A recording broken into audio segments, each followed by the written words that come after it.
অবশেষে অনেক জল্পনা কল্পনার পর নিষিদ্ধ হলো আওয়ামী লীগের কার্যক্রম, সব ধরনের কার্যক্রম। আন্দোলনের মুখে বর্তমান সরকার গতকাল রাতেই সিদ্ধান্ত নেয় আওয়ামী লীগের কার্যক্রম বাংলাদেশে নিষিদ্ধ করার, এবং সেই অনুযায়ী তারা ঘোষণা দেয় যে আওয়ামী লীগের সমস্ত কার্যক্রম বাংলাদেশে নিষিদ্ধ করা হয়েছে। এই নিষিদ্ধের একটি গ্যাজেট প্রকাশ করা হবে আগামীকাল। সেই গ্যাজেট প্রকাশ করা হলেই তখন যারা আন্দোলন করেছিলেন তারাও কিন্তু ঘোষণা দিয়েছে যে গ্যাজেট প্রকাশের পর তারা আনন্দ মিছিল করবে। এর আগে কিন্তু গত 2 দিন শাহবাগে এবং যমুনার সামনে ছাত্রদের নতুন দল এনসিপি আন্দোলন শুরু করে আওয়ামী লীগ নিষিদ্ধের জন্য।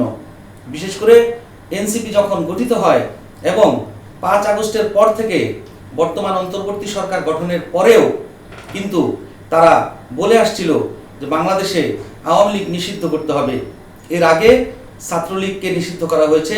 আওয়ামী লীগের অঙ্গ সংগঠন যারা অভ্যুত্থানে গণহত্যার সাথে জড়িত ছিল তাদের সন্ত্রাসী কার্যক্রম এবং বিভিন্ন সন্ত্রাসী হত্যা, লুটতরাজ সব কিছুর অভিযোগে ছাত্রলীগকেও কিন্তু নিষিদ্ধ করা হয় এর আগেই। এরপর আওয়াজ ওঠে আওয়ামী লীগকে নিষিদ্ধ করার, এবং আওয়ামী লীগকে নিষিদ্ধ করার জন্য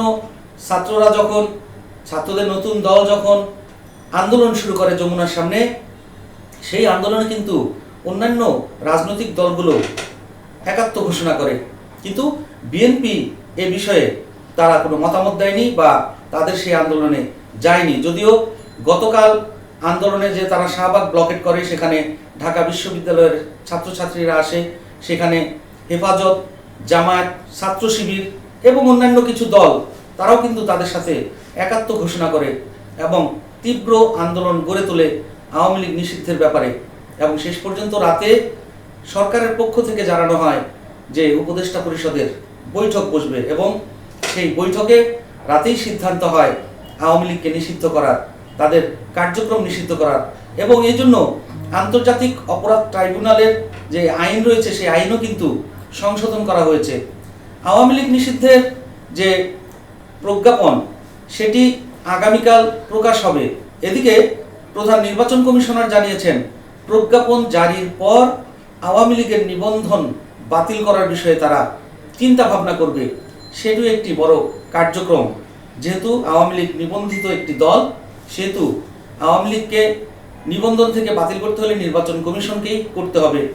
আওয়ামী লীগ নিষিদ্ধের যে আন্দোলন, এই আন্দোলনে একাত্মতা জানানোর জন্য বিএনপিকেও কিন্তু এনসিপি আহ্বান জানিয়েছিল, কিন্তু বিএনপি এ বিষয়ে কোনো মন্তব্য করেনি। তবে গতকালকে জনাব ফখরুল ইসলাম আলমগীর কিন্তু বলেছেন আওয়ামী লীগ যে অপরাধ করেছে তাতে এই দেশে তাদের রাজনীতি করার কোনো অধিকার নেই। সরাসরি এই আন্দোলনের সাথে যুক্ত না থাকলেও তারা কিন্তু আওয়ামী লীগের কার্যক্রম নিয়ে কথা বলছে বা কথা বলেছে। এখন আওয়ামী লীগ নিষিদ্ধ করা হলো, আওয়ামী লীগ এই দেশে আপাতত তাদের বিচার কাজ শেষ হওয়া পর্যন্ত কোনো কার্যক্রম চালাতে পারবে না। তারা বিগত সরকারে থাকার সময় 15 বছর বা তারও বেশি সময় যে ফ্যাসিবাদী চালিয়েছে, যে হত্যাযজ্ঞ চালিয়েছে, গুম খুন চালিয়েছে, তার অপরাধের বিচার কিন্তু শুরু হয়েছে আন্তর্জাতিক অপরাধ ট্রাইব্যুনালে, এবং এই বিচার শেষ না হওয়া পর্যন্ত তাদের সকল ধরনের কার্যক্রম কিন্তু বন্ধ থাকবে। রাজনৈতিক দল ও তার অঙ্গ সংগঠন বা সমর্থক গোষ্ঠীকে শাস্তি দিতে 1993 সালে আন্তর্জাতিক অপরাধ ট্রাইব্যুনাল আইন সংশোধন করে ইতিমধ্যে গ্যাজেট প্রকাশ করেছে সরকার। শনিবার রাতেই বর্তমান অন্তর্বর্তী সরকারের উপদেষ্টা পরিষদের আওয়ামী লীগের রাজনৈতিক কার্যক্রম বন্ধের সিদ্ধান্ত নেওয়ার পর কিন্তু এই গেজেট প্রকাশ করা হয়। সংবিধানের 93-1 অনুচ্ছেদে প্রদত্ত ক্ষমতা বলে রাষ্ট্রপতি আন্তর্জাতিক অপরাধ ট্রাইব্যুনাল 2য় সংশোধনী অর্ডিন্যান্স 2025 জারি করেন।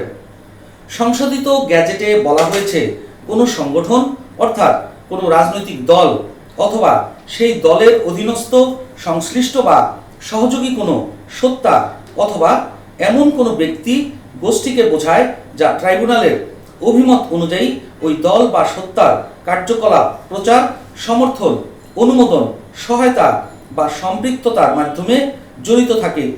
সংগঠনের জন্য শাস্তির ক্ষেত্রে বলা হয় এই আইনে বা তৎকালীন প্রযোজ্য অন্য কোনো আইনে যাই থাকুক, যদি ট্রাইব্যুনালের কাছে প্রতীয়মান হয় কোনো সংগঠন এই আইনের 3 ধারা উপধারা 2 অনুযায়ী লিখিত অপরাধগুলো করেছে, নির্দেশ দিয়েছে, চেষ্টা করেছে কিংবা সহায়তা করেছে, প্ররোচিত করেছে, উস্কানি দিয়েছে, ষড়যন্ত্র করেছে, সহজতর করেছে, সহযোগিতা করেছে, তাহলে ট্রাইব্যুনাল সেই সংগঠনের কার্যক্রম স্থগিত বা নিষিদ্ধ করার, সংগঠনটিকে নিষিদ্ধ ঘোষণার, তার নিবন্ধন বা লাইসেন্স বাতিল, স্থগিত এবং তার সম্পত্তি বাজেয়াপ্ত করার ক্ষমতা রাখে।